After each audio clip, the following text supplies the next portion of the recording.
समस्त भक्तबिंदु चरणे प्रणाम गुरुदेव एवं सर्वपरिचल प्रभुपाद चरणे प्रणाम निवेदन करे कि आशीर्वाद प्रार्थना करी। तो आज के श्रीमद् भगवद्गीता 6ठ अध्याय श्लोक नम्बर 39 अपनारा देखुन ताहले मिलाते पारबेन।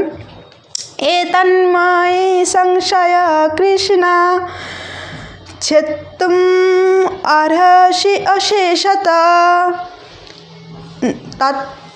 तं अन्य संशय अस्य चित्ता न हि उपपद्यते। अनुवाद। हे कृष्ण तुम्हें केवल आमार এই সংশয় दूर करते समर्थ, कारण তুমি ছাড়া আর কেউ আমার এই সংশয় दूर करते পারবে না। তো কি সংশয় না, অর্জুন দুদিন আগের কথা, সেটা মনে রাখতে পারলে ধরতে পারবেন।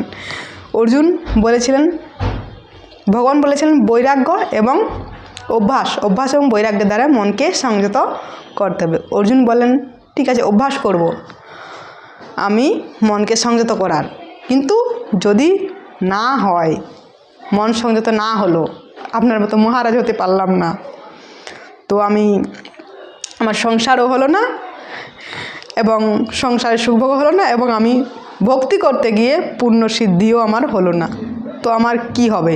এর আগের শ্লোকে বললেন আমি কি ছিন্ন মেঘের মতো হারিয়ে যাব?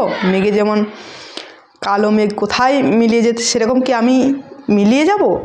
কি হবে আমার গতি? আমি সংসার সুখ করতেও পারলাম না এবং ভক্তি করতে গিয়ে পূর্ণ সিদ্ধি লাভ করতে পারলাম না, তো আমার কি হবে? তো আমার এই সংশয় দূর করুন। তো ভগবান বাকিটা পরে ভগবান উত্তর দেবেন, বাকিটা আমরা পরের দিন আলোচনা করব। হরে কৃষ্ণ।